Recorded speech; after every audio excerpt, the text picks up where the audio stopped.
Un template, c'est quoi et quel est mon template de mix en détail? C'est l'épisode d'aujourd'hui, on y va direct. Bonjour et bienvenue à l'Académie du Gros Son, je suis Gérald et j'espère que vous allez super bien. Aujourd'hui je vais vous parler du template, je vais vous expliquer ce que c'est, quel est l'intérêt et quel est le template que moi j'utilise en mixage. On va voir ça un petit peu en détail. Avant de commencer tout ça, vous avez l'habitude, si ce n'est pas encore fait, vous abonnez à la chaîne, vous allez vous abonner sur notre site internet si vous voulez recevoir tous les cool bonus qui sont prêts. Pour le moment, il y en a 3 qui sont déjà dessus au moment de tourner cette vidéo. Un 4e est en gestation. Donc, si vous voulez rester au courant, vraiment être sûr de ne rien louper avec l'Académie du Gros Son, tout ce qui va arriver dans le futur et profiter des bonus, vous allez sur le site. Le lien est dans la description. Et c'est parti, vous restez toujours en contact avec nous. Alors allons-y pour le template. Le template, c'est quoi? Alors un template, la traduction du template en fait c'est un modèle. Donc c'est une session dans laquelle vous allez préparer tout ce que vous utilisez couramment en fonction de ce que vous faites. Ça peut être très bien si vous enregistrez régulièrement des choses, vous préparez déjà toutes les pistes typiques que vous utilisez lors d'un enregistrement, quelque chose qui est récurrent, qui revient presque systématiquement. Comme ça, c'est déjà prêt. Par exemple, moi, j'ai un template d'enregistrement où j'ai tous les micros que je vais mettre sur la grosse caisse potentiellement, caisse claire et ainsi de suite. Et puis après, je choisis là-dedans tout ce qu'il me faut. Tout est déjà assigné avec les entrées, les sorties. Pas les entrées, parce que ça, je fais un peu au feeling, mais les sorties, les envois casques vers les musiciens, des choses comme ça. Tout ce qui va servir. Du coup, si vous composez, par exemple, vous êtes un guitariste et vous composez les morceaux de votre groupe, si vous préparez un nouvel album et que vous devez, pour tirer le best-of des 10 chansons, en composer 20, 30, 50. Si à chaque fois vous ouvrez une session dans votre DAW avec à chaque fois en créant une nouvelle piste batterie virtuelle, une nouvelle piste avec un ampli basse et ainsi de suite, c'est 20, 30, 50 fois les mêmes opérations. Donc le premier intérêt vraiment d'un template, c'est de gagner du temps. Moi, j'en ai en mixage. Avec le temps, j'ai vu que j'utilisais systématiquement un peu les mêmes choses pendant une période. Donc, voilà, j'ai fait un template. Un template, c'est pas non plus quelque chose qui est fixe. Le mien évolue en permanence. Si tout d'un coup, j'ai envie de changer quelque chose que je fais couramment sur une voix et je vois que tout d'un coup, j'utilise un autre plugin, j'ai découvert un nouveau plugin, boum, mon template change. Et voilà, et je le mets constamment à jour. Le deuxième gros intérêt d'utiliser un template, c'est surtout moi, par exemple, en mix, c'est d'éliminer complètement tout ce qui est friction technique qui m'empêche d'être dans la créativité et dans l'artistique. C'est-à-dire que si tout d'un coup, je dois commencer à créer toutes mes pistes, envoyer, assigner, surtout que moi j'utilise pas mal de compression parallèle, j'ai différents effets que j'aime bien. Si à chaque fois je dois me dire que je dois créer ça, c'est tout un moment où je me sors en fait du mixage vraiment, quoi. C'est un petit peu, si vous composez, si vous êtes vous avez une idée de guitare, c'est cool d'avoir la piste avec l'ampli guitare qui est prêt, boum, vous n'avez plus qu'à la mettre en enregistrement et c'est parti, vous enregistrez. Donc ça, c'est vraiment le gros intérêt du template. Alors, pour vous montrer un petit peu chez moi à quoi ça ressemble, ici à l'écran, j'ai mon template de mix. Donc je l'ai utilisé quelques fois dans des vidéos dans le passé. On va regarder un peu plus en détail à quoi ça ressemble. Ça pourra peut-être vous inspirer, vous comprendrez peut-être un peu mieux le principe. Quand j'attaque mon mix, en réalité, je vais ouvrir ma session de mix et je vais aller importer, donc prendre dans ce template toutes les pistes que je vais avoir besoin pour aller l'insérer dans mon autre session qui est ouverte. Alors ici, qu'est-ce que j'ai? J'ai d'abord toutes les premières pistes. Après, une grosse partie en fait sert beaucoup à la batterie. Voilà, ici de la piste 1 à la piste 13, tout ça est lié à la batterie. Ma première piste ici, c'est une piste que j'ai appelée kick. Sans surprise, c'est pour envoyer les grosses caisses. Donc souvent, quand moi j'enregistre personnellement, je peux mettre 2 à 3 micros sur une grosse caisse et j'ai envie de traiter cette grosse caisse comme un seul instrument. Donc tout va arriver dans cette piste auxiliaire qui s'appelle kick. Si vous savez pas ce qu'est une piste auxiliaire, parce qu'ici j'utilise principalement des pistes auxiliaires, j'ai aussi quelques VCA. Il y a une vidéo qui a été faite par André sur les différents types de pistes. Ça se trouve dans la description de la vidéo. Donc ici c'est une piste auxiliaire, c'est-à-dire que concrètement je vais avoir mes 2 ou 3 pistes de kick dans ma session de mixage, je vais importer cette piste-là et je vais la mettre à côté de mes pistes de kick. Mes 3 pistes de kick vont arriver directement dans cette piste-là et voilà, ça c'est mon son de grosse caisse. Je vais les traiter indépendamment. Une fois qu'elles sont traitées, que j'ai nettoyé, enlevé ce qui m'embêtait sur chacune d'elles, du coup je vais me retrouver avec une piste de grosse caisse. Parfois c'est juste une balance. Si maintenant c'est des choses que j'ai pas enregistrées, il y aura peut-être un peu de nettoyage, mais souvent c'est vrai que moi en l'enregistrement, ben voilà, je sais, j'ai déjà un équilibre, limite je reprends déjà un peu mon équilibre, j'adapte un petit peu et c'est mon son de grosse caisse. Sur cette piste là, vous voyez, j'ai différents plugins qui sont intégrés et qui sont mis en bypass, c'est-à-dire que je vais d'abord entendre ce que c'est avant même de traficoter le son par des plugins que je vais quand même utiliser. Je préfère les écouter sans que ça passe directement par les plugins. Sur le kick, le premier que j'ai, boum, ici, c'est le Wilkinson Deep Leader. C'est quelque chose qui permet de nettoyer vraiment, c'est un espèce de super gate, on va dire. C'est quelque chose qui marche, moi je trouve vraiment bien pour cleaner une grosse caisse et enlever tout ce qui n'est pas grosse caisse. Je vais pas rentrer dans le détail de tous ces plugins, c'est pas le but de cette vidéo, mais s'il y a des choses que vous connaissez pas ou qui vous intéressent, à la limite je peux faire une vidéo une fois, peut-être passer en revue un plugin, ça peut être un truc cool si ça vous intéresse. Vous n'avez qu'à demander. Donc là, ça me permet d'isoler mon son de grosse caisse. Et puis après, boum, j'envoie ici chez Slate, j'ai un compresseur, un EQ. C'est souvent la chaîne de base que j'utilise le plus pour donner mon son de grosse caisse. Après, c'est ce que j'utilise quasi systématiquement.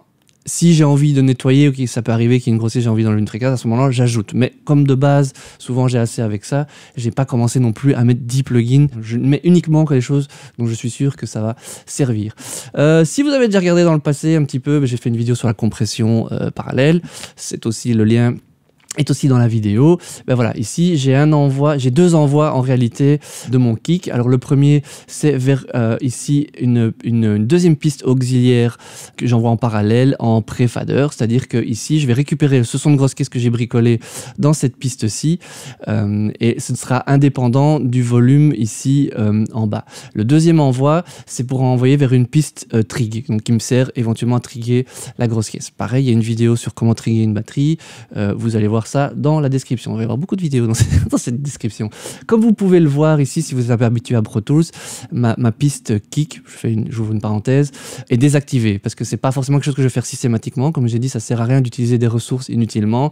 Je ne l'active que si je m'en sers. Mais comme je sais que je vais m'en servir, je m'en sers assez souvent. J'aime bien mélanger souvent même si c'est parfois léger pour donner un petit truc en plus. Elle est quand même là sous la main. J'y reviens juste après. Donc cette première batterie kick parallèle ici, c'est donc pour une compression, puisque je suis fan de compression. Et donc du coup, ben voilà, moi j'utilise le FG Stress de chez Slate Digital. Et d'ailleurs, je l'ai déjà un peu, comme j'utilise des grosses compressions, ben voilà, c'est déjà dans un rapport de 20/1. Donc j'ai déjà aussi, les plugins que j'utilise sont déjà pré-réglés. Celui-là n'est pas mis en bypass parce que je sais que si j'utilise cette piste d'office, c'est pour utiliser la compression parallèle. Le curseur est à 0, donc voilà, je n'ai plus qu'à lever le curseur. Hop, comme ça, en général, quand j'envoie le son, je mets la piste en solo. Comme ça, en pré-fader, je n'entends plus que ça. Hop, je la compresse. Après, je mets les deux en solo et je dose exactement comme j'ai envie ma compression parallèle. Pareil, donc, si je veux utiliser un trick, hop, j'active la piste.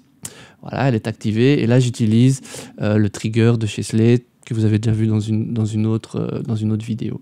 La piste suivante, c'est le même principe pour la caisse claire. Donc j'ai un bus, j'envoie tous mes micros caisse claire. Moi typiquement pour le moment je travaille avec 2 micros, ça m'est déjà arrivé avec 3. Si des gens m'envoient des mix avec plusieurs micros, tout ça arrive. Même principe, j'ai envie que ce soit un son de caisse claire. On retrouve un petit peu la même chose, le Deep Leader qui est de chez Wilkinson qui me permet de nettoyer la piste et derrière FG Stress et le SSL, l'EQ SSL. Selon le même principe, j'ai un envoi vers la compression parallèle, exactement la même chose. Voilà, tout ça est déjà préfait. Donc vraiment, comme c'est des choses que je fais souvent, j'ai pas besoin de recréer une piste auxiliaire, lui donner un nom, envoyer, mettre le curseur à 0, l'envoyer en pré-fader. Il n'était pas en pré-fader, je le remets en pré-fader, et ainsi de suite, voilà, c'est fait une fois pour toutes. Mais c'était pas en pré-fader parce que ce n'était pas mon envoi vers ça c'est mon envoi vers ma reverb, autant pour moi. Il est ici, donc mon envoi vers ma compression parallèle, et en dessous, ici, pareil pour le trig caisse claire. Il y a cette petite différence, ces trois pistes qui deviennent mon son de caisse claire, donc mon son direct, ma compression parallèle et mon trig, je les ai tous les trois envoyés vers une reverb qui est ici, que j'utilise pas systématiquement, donc voilà, pareil, elle est désactivée. Et donc c'est une reverb, ici c'est la Verb Suite classique de chez Slate où j'ai mis une plate, un preset préfet, souvent que je trouve un peu long. C'est vrai que dans mon si je veux aller jusqu'au bout de mon principe dans mon template, je devrais la raccourcir un petit peu. Mais voilà, quand je m'en sers, comme j'aime bien quand même avoir souvent une reverb en plus sur la caisse claire, voilà, elle est là sous la main, boum, j'ai qu'à l'activer. C'est déjà, mes 3 pistes sont déjà envoyées dans la caisse claire, donc j'ai plus qu'à doser la quantité de reverb sur la caisse claire ici. Et c'est parti, c'est magnifique. Ici, c'est mon bus, le bus suivant, c'est un bus Tom. Lui, il est un petit peu différent, c'est-à-dire qu'il reçoit tous les tomes. J'aime bien gérer, donc je fais le son des tomes en séparé sur chacune enregistrée, mais après j'aime bien considérer les tomes comme un ensemble. Et j'aime bien aussi les compresser un peu à balle de guerre. Ça, j'avais déjà aussi parlé de ça dans une autre vidéo. Donc, c'est-à-dire que tous mes tomes, je les envoie dans ce bus-ci. Du coup, si je veux monter l'ensemble des tomes ou si dans le morceau, à un moment, il y a un roulement qui est un peu plus faible ou un passage qui est plus tome où je veux le remonter, ben voilà, j'ai tous les tomes qui sont accessibles directement sur ce bus auxiliaire. Alors, en général, sur mes tomes, j'utilise aussi le deep leader sur chaque tome séparément.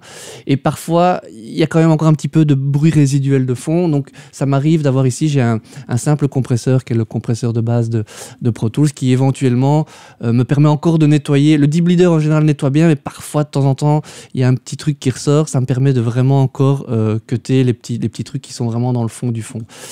Surtout qu'après, je mets une grosse compression et j'utilise un L2 qui est à la base qui est plutôt quelque chose qui est utilisé pour donner du volume et du level un peu pour finaliser un morceau. Moi j'adore utiliser ça sur les tomes, mais du coup ça booste, ça fait ressortir encore beaucoup un petit peu ce qu'il y a dans le fond, comme j'utilise quand même ça assez fort. Donc du coup ce petit gate que j'ai en plus du deep leader me permet d'avoir un truc très propre. J'aime aussi bien avoir une petite reverb sur les tomes, différente de celle de la caisse claire, parce qu'en général comme j'aime bien que les tomes aient quand même une petite résonance longue, et en général je nettoie ça dans le sens où avec le deep leader, l'EQ c'est quand même assez sec. J'aime bien avoir cette petite résonance et en même temps c'est cool qu'il n'y ait pas trop de crasse qui repasse dedans.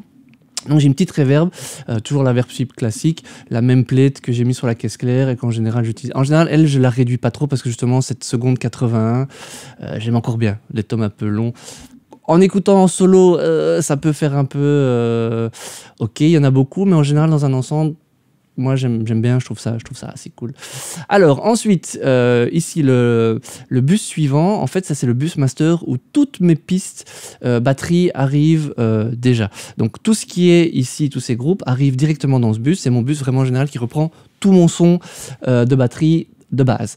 Évidemment, quand j'ai des éléments en plus qui repassent pas par des bus, genre un charlet, des overheads, des rooms, je dois les assigner aussi à ce bus. Ça, c'est un truc, c'est inévitable. Ça, je dois quand même le faire. À un moment, il faut quand même travailler un minimum aussi.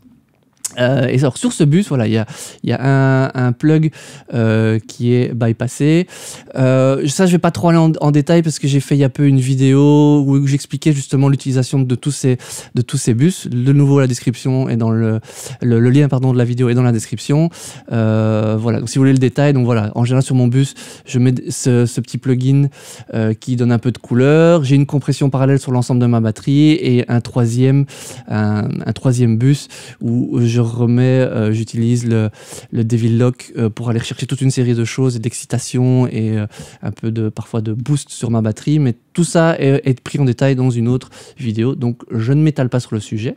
La tranche suivante, c'est un VCA, donc c'est un curseur qui me permet de gérer plusieurs curseurs sur différents, par exemple sur le solo, sur le volume. Je vais faire un groupe, il va gérer tout le groupe et rester indépendant des automations de volume et tout ça. J'utilise ça parce que tout simplement, comme vous pouvez voir ici, enfin, vous pouvez voir, si vous connaissez pas Pro Tools, forcément, c'est pas évident, mais ici, mes groupes sont isolés au niveau du solo. C'est-à-dire que si je veux entendre mon son de ma grosse caisse en séparé, clac, je clique dessus. D'ailleurs, il y a un groupe qui est préfet, donc tous mes sons qui sont censés être une grosse caisse se mettent en solo. Si j'isole pas ici, je suis obligé de faire un solo en plus sur mon groupe, pardon, ici pour être précis, sur mon groupe batterie. Donc du coup, je les ai isolés, mais ce qui veut dire que si je veux entendre dans le morceau à un moment toute ma batterie, ben, j'utilise le VCA. C'est-à-dire que tous mes groupes ici, plus toutes les pistes qui ne sont pas assignées à des groupes, sont assignées à ce VCA. Donc clac, je fais ça en solo. Ça me permet d'écouter toute la batterie. Si dans tout le morceau, à un moment de mon mix, je trouve que toute ma batterie, si je veux faire des automations, un suivi, je peux le faire sur ce curseur-là. Je peux le faire sur l'ensemble des auxiliaires, mais je peux le faire aussi sur le VCA. Voilà, ça me laisse deux possibilités. Ou si j'ai fait des automations d'un côté et que je veux remettre un boost global de 1 dB, par exemple, dans tout le morceau, je peux le faire facilement avec ce VCA. Alors, piste suivante, on avance. Là, on attaque la basse. Bon, en général, dans les morceaux, il y a très souvent une basse, que ce soit des morceaux... D'ailleurs, je finis avec la batterie. Si je fais un mix plutôt groupe rock, ben voilà, toutes les pistes servent. Si je vais aller sur quelque chose de plus électro, où ce sont des batteries électroniques, je vais peut-être pas garder tout ça, mais je vais quand même garder mes bus batterie qui me permettent de donner un son global, et puis je vais tout envoyer là-dedans. Souvent, on a aussi de la basse, que ce soit groupe ou en musique électro, il y a souvent des basses. J'utilise très souvent alors toujours mon template. Ici, de nouveau, c'est un bus auxiliaire, aussi à chaque fois avec mes couleurs. Tout suit évidemment mes couleurs. Moi, mes basses sont jaunes, donc voilà, j'ai déjà mis ces curseurs là en jaune.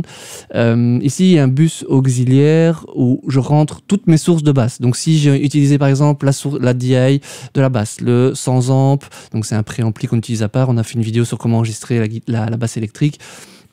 On a illustré ça en utilisant par exemple deux sources DI et 100 amp, mais je peux aussi avoir un micro ou deux sur la basse, éventuellement une micro room. Voilà, je peux avoir en moyenne c'est entre 2-3 sources assez courant, 4 et 5 ça peut arriver, c'est plus rare, mais de nouveau moi je veux avoir un son de basse, donc j'envoie ça dans mon auxiliaire ici. De nouveau, j'ai des choses qui sont pré-mis dessus. Le premier, c'est ici, de nouveau, Distressor SSL. Pour moi, c'est un peu ma combinaison que j'utilise sur beaucoup de sources pour avoir une cohérence dans la couleur et aussi parce que c'est des outils que j'aime. De nouveau, si dans le futur, je commence à en avoir marre d'utiliser ces trucs-là, hop, je change mon template, je mets ce que j'ai envie et c'est parti. Le deuxième plug que j'utilise souvent, c'est le 100 amp qui est fourni avec Pro Tools. Comme j'expliquais dans une autre vidéo sur les plugins gratuits, où j'ai trouvé un plugin qui était équivalent à ce plugin-là si vous n'avez pas Pro Tools. Voilà, ça c'est quelque chose que je mets systématiquement sur toutes les basses dans quasi 9 morceaux sur 10, si pas plus, ça se retrouve dessus. Du coup, pareil, j'ai une compression parallèle suivant le même principe que celui qu'on avait sur grosse caisse et caisse claire, donc qui passe dans ce bus ici à côté, bus à 0, boum, avec de nouveau un FG Stress, de nouveau sur un ratio de 20 pour 1, prêt à écrabouiller cette basse, à lui faire toutes les tortures possibles et imaginables, et qu'après je peux doser dans mon mix. Alors, suivant, c'est la voix lead. C'est quelque chose que je retrouve systématiquement dans mes mix. Alors, j'ai pas de réglage préfet pour ce qui est guitare, clavier, parce que ça, d'un morceau à l'autre, c'est très variable. Ce que j'ai envie de mettre pour faire le son de la guitare est très variable, donc ça c'est pas préfet, j'ai rien qui est fait à ce sujet là. À une époque j'avais un template avec ça, je me suis rendu compte que ça servait à rien du tout. Alors la voix, pareil, ici j'ai une voix lead. Alors j'ai fait un bus auxiliaire, c'est pour pouvoir déjà prémettre des choses dessus. C'est rare que j'ai 2 pistes de voix lead à mettre, et encore que ça peut arriver parfois quand il y a des chevauchements, d'avoir 2 pistes, du coup je récupère tout, de nouveau j'ai qu'une voix à traiter. Alors il y a un petit espace au-dessus, parfois ça m'arrive d'utiliser un petit correcteur de voix pour lisser un petit peu parfois la justesse ou pour mettre un petit effet, donc je laisse l'espace, mais il n'est pas mis systématiquement parce que ça dépend vraiment d'un projet à l'autre. Ensuite, actuellement pour compresser les voix, j'aime bien passer d'abord dans le Airvox de chez Wave. C'est quelque chose qui me permet de bien écrabouiller, enfin écrabouiller pas vraiment le terme, mais de contrôler déjà un premier coup la voix. Voilà, je l'ai déjà mis à -16 avec une compensation. Souvent c'est un spot par rapport aux enregistrements souvent que je trouve bien. Donc après je le dose évidemment pour entendre ce que j'ai envie d'entendre. Le plug suivant, de nouveau, sans surprise, c'est je me rends compte que pour finir je suis pas très créatif moi dans mon utilisation de plugin, c'est le FG Stress et le SSL. Alors il m'arrive souvent sur la voix, donc là ça veut dire que j'ai 2 compressions déjà sur la voix. Ça peut m'arriver, après j'aime bien les voix claires, de réutiliser le FabFilter Pro Q3 pour redonner encore de la brillance. Tout ça parfois faire sortir les S, donc je remets un DSR, mais de nouveau ça c'est pas systématique. Si je fais pas ça plus de 6 ou 7 fois dans mes mix, je le mets pas d'office pour pas de nouveau surcharger la visibilité de la template et pas utiliser des trucs qui servent à rien, même si je peux les désactiver. Alors pareil, j'ai une compression parallèle de cette voix qui arrive ici. Compression parallèle toujours, un FG Stress, le même principe que pour la basse, la grosse caisse et la caisse claire, un envoi auxiliaire en pré-fader, donc qui permet d'avoir ça à part, de l'écouter, de le torturer comme j'ai envie, et puis après de venir le doser avec la voix principale. Et un peu comme pour la caisse claire, ces deux pistes, je veux dire auxiliaires, sont envoyées vers une reverb. C'est une première reverb que moi j'aime bien. Pour le moment, j'utilise, alors c'est la Ecosphere. C'est une version gratuite que j'ai eue de Wave, parce que je pense qu'il existe une version de ce plugin plus complète. Avant, j'avais un petit... ce que j'aime bien mettre sur les voix de base, souvent, et que je ne mets pas sur le reste, c'est un petit slap delay. Donc, c'est une petite répétition très courte, unique. Et j'aime bien dans ce plug, parce qu'il y a la possibilité de mettre un petit slap delay et une petite plate. Voilà, donc ça fait quelques semaines que j'ai mis celui-là à la place de mon ancien... slap delay. Avec ça, j'aime bien créer faire ressortir un peu la voix, lui donner juste une petite sensation d'air, de mini-pièces autour. Parce qu'à côté de ça, souvent, je vais utiliser beaucoup d'autres reverbs. Ce qu'on va voir dans la suite de ma template. Ça, c'est le truc que j'aime vraiment dans ma template actuelle. C'est que derrière, j'ai toute une série de choses, mais c'est là où on arrive après. Je ne vais pas aller trop vite. Juste derrière, j'ai de nouveau un VCA qui contrôle tout ce qui est voix lead. De nouveau, ça c'est plus parce que souvent la voix lead, en cours de mix, je fais des automations dessus. Sur une voix, ça arrive très souvent de devoir la suivre. Et après, j'ai juste besoin d'un bouton qui facilement, je me dis, à la réécoute ou après un petit coup de mastering, c'est bien d'avoir une version avec plus 1 dB, plus 1 dB et demi. Je peux le faire facilement avec ce VCA, tout simplement. C'est vraiment ça que ça sert. C'est assez courant, donc là, je l'ai mis d'office. Alors, la partie que moi, maintenant, je trouve vraiment intéressante dans le template, un truc qui a vraiment beaucoup changé ma vitesse de travail et vraiment qui a supprimé cette friction technique dans la créativité, c'est que j'ai prémis déjà plusieurs reverbs et plusieurs delays. Dans ma session actuelle, j'ai 3 reverbs, 3 delays et un effet plutôt, on va dire, spatialisateur. Au niveau des reverbs, alors je les ai appelés S, M et L. S pour small, medium et large. Du coup, j'ai réglé des reverbs comme j'avais envie. Je vais vous les montrer. Par exemple, sur ma small, c'est la Valhalla Vintage Verb. Voilà, c'est un preset que j'ai un petit peu modifié pour avoir quelque chose de très très court. Elle sonne vraiment très très petit. Si vous voulez écouter un peu ce que ça donne, on peut refaire une fois une vidéo reprenant un peu vraiment sur ces pré-réglages que j'ai fait peut-être de reverb. Mais après, ça peut changer avec le temps. Mais ça reste globalement quelque chose de petit qui donne vraiment une pièce. La sensation de chanter dans votre salle de bain ou votre toilette, vraiment un truc qui met une pièce autour. Parfois, si j'utilise ça, par exemple, si j'ai une basse qui est un peu lointaine, ça lui redonne une espèce de présence et ça la gonfle un petit peu. C'est un peu l'idée de cette reverb. J'ai une deuxième médium. Ici, c'est une Verb Suite classique où j'utilise une room d'une seconde 11. Là, c'est pour avoir quelque chose déjà de plus grand, sans tomber dans l'effet excessif, mais qui donne déjà... Là, on perçoit plus vraiment... Là, on n'est plus dans la perception d'avoir un petit truc qui renforce. On est vraiment là dans de la reverb et une pièce. Là, c'est quelque chose... et puis plus je la dose, et plus là, vraiment, ça commence à créer une distance avec la source que j'envoie dedans. Et là, la troisième, là, c'est de nouveau une Verb Suite classique. Là, j'ai vraiment utilisé une large hall, 2 secondes 62. Là, c'est vraiment quand je veux des trucs super longs. Là, c'est limite plus de l'effet spécifique. Après, vous voyez, je l'ai un petit peu changé, j'ai un peu rajouté, de pré-délai, je vois que je l'ai un peu allongé, voilà, je l'ai un peu modifié pour que ça corresponde à ce que je veux. C'est aussi quand c'est des ambiances, des trucs ultra larges, faut que ça vole, voilà, j'ai cette reverb là. Typiquement, quand je fais une voix, ça peut très bien arriver que je mette mon delay slapback, ma petite plate, et dessus remettre de la S, de la M et de la L, ça peut arriver, mais doser très subtilement, ça me donne des plans différents, des grosseurs différentes, quel que soit l'outil, enfin à tout moment, c'est-à-dire que, voilà, petit exemple, imaginons je suis en train de mixer la voix, je la trouve trop truc, je me dis, il me faut un M, vous voyez, j'ai tout ici, tous mes envois qui sont prêts. J'ai dans mon ordre d'envoi, d'ailleurs, c'est intéressant à noter, j'ai mis par ordre de préférence, donc vous voyez, les reverbs arrivent ici tout en haut, donc directement, ça me prend genre une demi-seconde, je vais dans mon bus, clac, S, ça y est, j'ai mon potard, hop, j'ai directement une reverb qui est prête à l'emploi. Un peu comme dans le passé, alors j'ai le passé, il y a encore des gens qui travaillent comme ça, hein, c'est une bonne chose, mais qui ont tout en analogique comme ça sous la main. Tout est pré-câblé dans leur studio, il n'y a plus qu'à ouvrir des boutons et envoyer. C'est quelque chose qui se fait encore couramment. Donc ça peut arriver sur une voix que je mette un peu de S, un peu de M, un peu de L. En fonction de l'ambiance, de ce que je veux, j'ai tout sous la main. J'ai le même principe pour une piste que j'ai appelée pitch. Pitch parce que c'est sur base, voilà, ici j'ai pris un preset tout fait, en réalité j'ai piqué même à quelqu'un, si je me souviens bien. Mais en fait lui avait réglé ça, voilà, c'est pour avoir des choses gauche-droite qui, sur des délais très courts, qui changent un petit peu, pour donner une impression d'ouverture, de largeur, en travaillant sur des petits délais et en pitchant un petit peu légèrement ces délais. C'est pour donner juste une extra largeur. Après ça joue beaucoup sur les phases, donc c'est quelque chose il faut aller avec modération, mais c'est vraiment un effet de largeur, d'ouverture. On pourrait le faire avec un chorus, on pourrait le faire avec d'autres choses, vous pourriez avoir ça. Si vous utilisez ça régulièrement, c'est intéressant d'avoir ça sous la main. Et donc ensuite, comme je vous disais, j'ai 3 délais en fait qui sont calés ici. C'est 3 fois le même en fait, basé sur le repeater que j'ai dans mon abonnement Slate.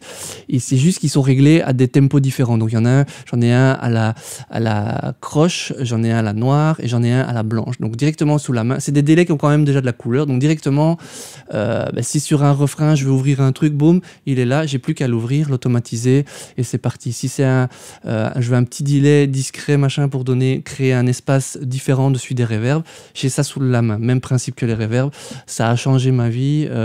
Quand je mixe, je suis comme un guitariste qui est sur sa guitare. On est en train de jouer et de faire de la musique et pas de se dire tiens, il faudrait que j'aille chercher telle pédale pour faire mon son, je voudrais une autre tête. Tout est là sous la main, il y a plus qu'à en fait.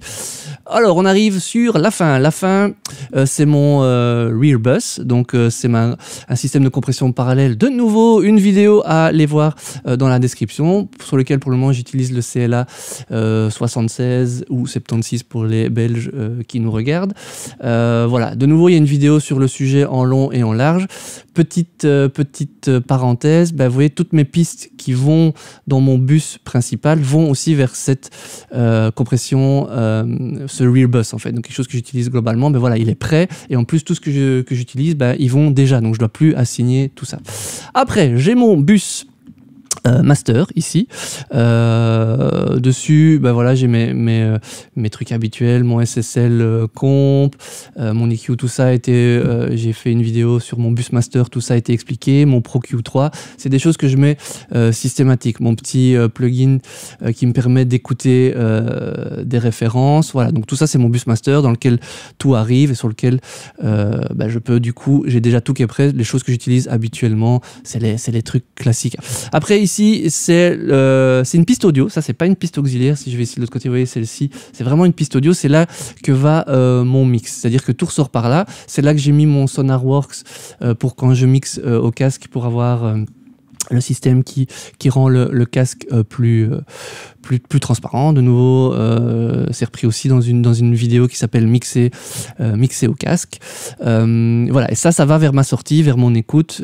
Ça me permet d'une fois que j'ai fini mon mix, de l'enregistrer sur cette piste.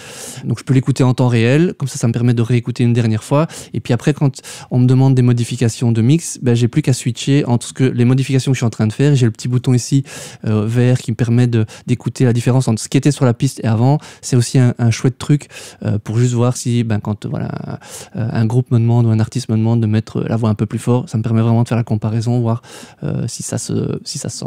Et la dernière piste ici, c'est une piste instrument où j'ai juste mis un petit piano. Quand je fais du tuning, ça peut tuner une basse, une guitare. Si j'utilise par exemple Autotune dans une gamme et que le morceau est bien dans une gamme, ça me permet juste tout simplement de chercher une gamme. Avant, à chaque fois, il fallait que je crée une piste instrument, que je mette un instrument. Sur le coup, je le faisais souvent. Le fait de faire ça, boum, il est sous la main, il n'y a plus qu'à. Et voilà. On a fait le tour de tout mon template. J'espère que ça va vous être utile. Par exemple, si vous aviez jamais pensé à faire un template et qu'il y a des choses que vous répétez systématiquement parce que vous devez tout le temps composer des morceaux, mixer, enregistrer, vous dire c'est vrai que pourquoi à chaque fois je m'embête à refaire tout ça. Peut-être que aussi le fait d'avoir vu mon template va peut-être vous donner des idées pour intégrer dans les vôtres. Par exemple, ces systèmes de reverb, ce genre de choses. Voilà. C'est cadeau, je vous en prie. Et si vous utilisez des templates depuis longtemps, vous avez aussi des choses dans les templates auxquelles moi j'ai pas pensé, que vous voulez partager, qui pourraient peut-être m'aider aussi, n'hésitez pas, c'est bien cool. Alors les templates, tout ça c'est très chouette, mais le plus important, vous le savez, c'est de faire de la musique. À bientôt, ciao.